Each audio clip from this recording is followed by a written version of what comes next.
بسم اللہ الرحمن الرحیم۔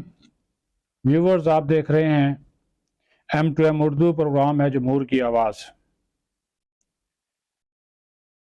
عمران خان کے ساتھ GDA کی ترجمان سائرہ بانو کی ایک تصویر سوشل میڈیا پہ شیئر کر دی جاتی ہے اور دو بچیاں ان کے ساتھ کھڑی کر دی جاتی ہیں، اور وہ PTI والا جو سوشل میڈیا بریگیڈ ہے ان بچیوں کی رونے کی آوازیں سناتا ہے، سائرہ بانو کے چیخنے چلانے کی آوازیں سناتا ہے، سامنے عمران خان کی تصویر لگی ہوئی ہے اور وہ دعائیں مانگ رہی ہے کہ جی عمران خان آ جائے، اور بچیاں روئی جا رہی ہیں جی عمران خان کو وزیر اعظم بناؤ۔ کیا بات ہے!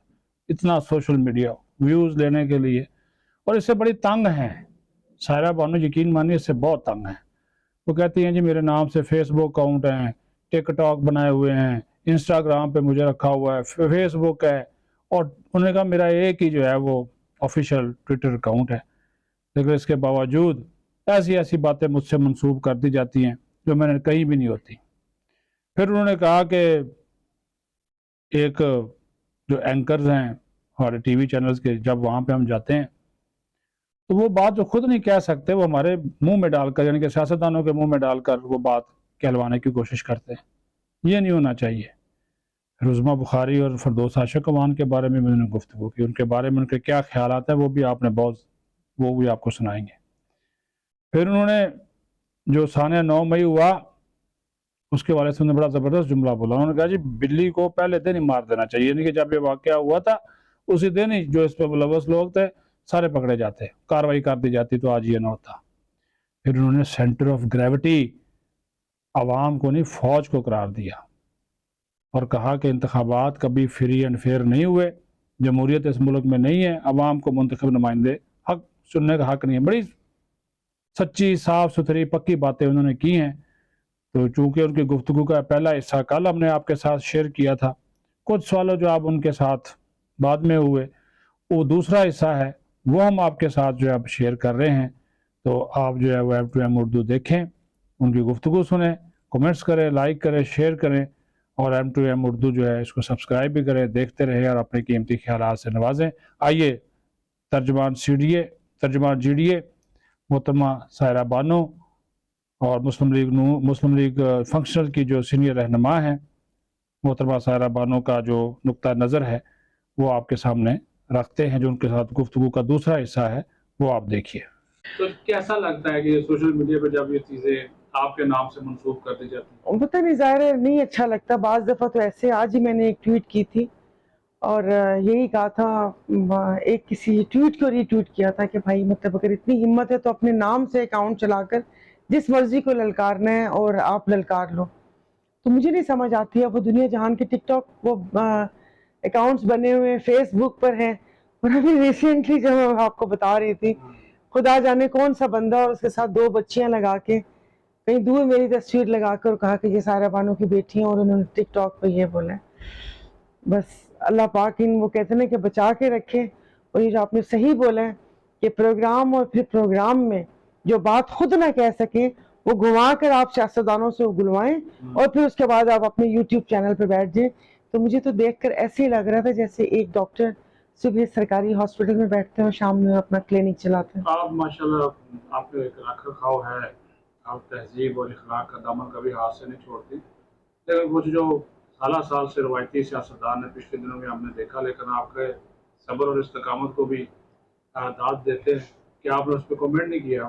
جو روایتی سیاستدان ہے فردوس عاشق امان صاحبہ نے بھی پچھلے دنوں ایک کو بھی کمنٹس آپ کے حوالے سے پاس کیے، رزمہ بخاری نے چند دن پہلے کوئی کمنٹس کیے آپ کے حوالے سے، تو کیسا لگتا ہے؟ کیسا لگتا ہے مطلب اپنے حوالے سے نہیں، دل نہیں کرتا کہ جواب دے؟ نہیں، جواب دینے کو وہی بات ہے کہ بچپن میں کیا کہتے ہیں، بس چھوڑے میں وہ عجیب سا شعر ہے، بڑا لمبا سا ہے نا کہ ظاہر آپ کسی کو آپ پلٹ کے تو نہیں کاٹ سکتے نا۔ مسئلہ دکھ مجھے یہ ہوتا ہے اپنی جو اس جو کہتے ہیں نا کہ نوجوان نسل کے لیے، چلے آپا نے جی تو مجھے جو میں ٹویٹ کیا وہ ان کی اپنی مرضی ہے، ظاہر ہے وہ ایسا سوچتی ہیں، آپ یہ تھوڑی ہے کہ میں اس 25 کروڑ عوام کی ہی دل کی آواز اور سب کو پسند ہو، مرضی اختلاف ہونا چاہیے، لیکن اس قسم کی زبان نہیں استعمال کرنی چاہیے, آپ اخلاق کے دائرے میں رہ کے. پھر دوسرا, جب جو دوسری خاتون کا ذکر کیا, اور میں حیران ہوں کہ انہوں نے بنا سوچے سمجھے میرے سوال کو سمجھے, انہوں نے وہ بات کر لی, اور اس کے بعد جو ایک ان کے پیچھے ان کے فالوورز شروع ہوئے, میرے خیال میں کسی نے نہ ویڈیو دیکھی ہوگی نہ بات کو سمجھا ہوگا, لیکن آج ہم وہ کہتے ہیں نا کہ اپنا سمجھتے ہیں کہ بنا سوچے سمجھے, اور اس قسم کی زبان. بھئی اگر آپ سوشل میڈیا اس پہ ٹویٹر پہ ہو, ٹک ٹاک پہ, تو میرے خیال میں کوئی آپ کو کسی نے سرٹیفکیٹ نہیں دے دیا کہ آپ کسی کو بھی گالیاں اور ان کا شجرہ نکال کر ان کو گالیاں دیتے پھریں. بہت بری بات ہے یہ, اس پہ کچھ نہ کچھ ہونا چاہیے. ثانیہ, 9 مئی پہ اوپر کیا کہیں گی؟ بہت سی باتیں کہی جا رہی ہیں, ایک جماعت کا ایک موقف ہے اس کے اوپر, آپ کی جماعت کا بھی ایک اس کے اوپر پوائنٹ آف ویو ہے, کیا کہیں گے؟ اس کا کیا عدل اور انصاف کے تقاضے اس میں کیسے پورے ہو سکتے ہیں؟ ہاں جی, دیکھیں وہ کیا کہتے ہیں, جو ہوا وہ کہتے ہیں نا کہ وہ نہیں ہونا چاہیے, وہ ظاہر ہے ہم لوگوں کے ایک وہ کہتے ہیں نا کہ شاکنگ تھا, جو کبھی سوچا بھی نہیں تھا وہ ہوا, لیکن یہ نہیں ہونا چاہیے. اور عدل و انصاف کا تقاضا یہی ہے کہ جو یہ کردار ہیں, لیکن صاف اور شفاف تحقیقات ہو کر ان کو کیفر کردار تک پہنچانا چاہیے. اور میں ہمیشہ کہتی ہوں, حالانکہ ابھی ہمارے سپہ سالار نے کہا کہ عوام سینٹر آف گریوٹی ہے, بٹ میں اپنے اسپیچز میں 2-3 دفعہ فلور پہ کہہ چکی ہوں کہ مطلب میں یہ سمجھتی ہوں کہ ہماری سینٹر آف گریوٹی افواج پاکستان ہے. مجھے دکھ اس وقت بھی ہوتا تھا جب بہت سے لوگ فوج کے کردار پر انگلیاں اٹھاتے تھے, جنگیں ہارنے کا الزام لگاتے تھے, بوٹیاں نوچنے کا الزام لگاتے تھے, تو مجھے دکھ ہوتا تھا. اور وہ کہتے ہیں نا کہ غربہ کشتن بروز اول, بلی کو پہلے دن ہی مار دینا چاہیے. جس وقت یہ آواز اٹھی تھی, میں اپنی پاک فوج کے لیے کہتی ہوں, قربانیاں ہم باتیں کرتے ہیں, اتنی قربانی ایک نہیں دے سکتے. میرے تو بچے کو مطلب کانٹا بھی چبھے تو میں تڑپ جاتی ہوں. ان ماؤں کا کیا حال ہوتا ہوگا کہ جن کے گھر میں جوان لاشیں وہ جاتے ہیں. خیر, وہ تو کہتے ہیں کہ شہید کی جو موت ہے وہ قوم کی حیات ہے, شہید یہ باتیں ہم کرتے ہیں, لیکن ان ماں باپ کے دل پہ کیا گزرتی ہے. تو ہمیں اس وقت بھی یہ ہوتا تھا کہ یہ الفاظ ایٹ لیسٹ نہیں ہونے چاہیے. جو قربانی دے رہے ہیں, اپنی جان کسی کے لیے قربان کرنا بہت بڑی بات ہوتی ہے. تو میں تو کہتی ہوں کہ جی کیفر کردار تک پہنچانا چاہیے. جو بیچارے جو وہاں پر جا کر جنگیں لڑیں اور ملک و قوم کی حفاظت کی, ہم یہاں پر بیٹھے ہوئے یہاں پر جھولتی کرسیوں میں اور اے سی والے کمروں میں بیٹھ کر, ہمیں کوئی حق نہیں ہے ان پہ تنقید کرنے کا. نگران حکومت آئے گی, اس کے بعد انتخاب ہوگا, آپ بھی دیکھتی ہیں انتخاب باقی ہوگا؟ انتخابات نہیں, انتخاب کہاں آپ نے, انتخابات نہیں جی. مجھے جو سچ پوچھے تو یہاں پر کیا تھا, کبھی ہم نے تو کبھی فری اینڈ فیئر الیکشن دیکھا ہی نہیں, اور نہ یہ ہوگا. عوام کو مطلب آپ دیں حق کہ وہ اپنی مرضی سے یا اپنا کوئی نمائندہ چنے, یا ایسے چنے, نہیں تو پھر نہ چنے, پھر کچھ اور سسٹم لے کر آ جائیں کہ اس عوام سے پھر نہ پوچھا جائے, کیونکہ جمہوریت تو پھر بھی نہیں ہوتی. فار ایگزامپل, میرے علاقے میں 50,000 لوگ ہیں, 30,000 ووٹ اپوننٹ کو مل گئے, تو 30 کو آپ چھوڑ دیں, 28 اور 22 کا تناسب رکھ لیں, تو یا 25 یا 26 کا رکھ لیں, تو وہ 25 نے تو مجھے چنا ہے نا, ان کا نمائندہ کہاں پر ہے؟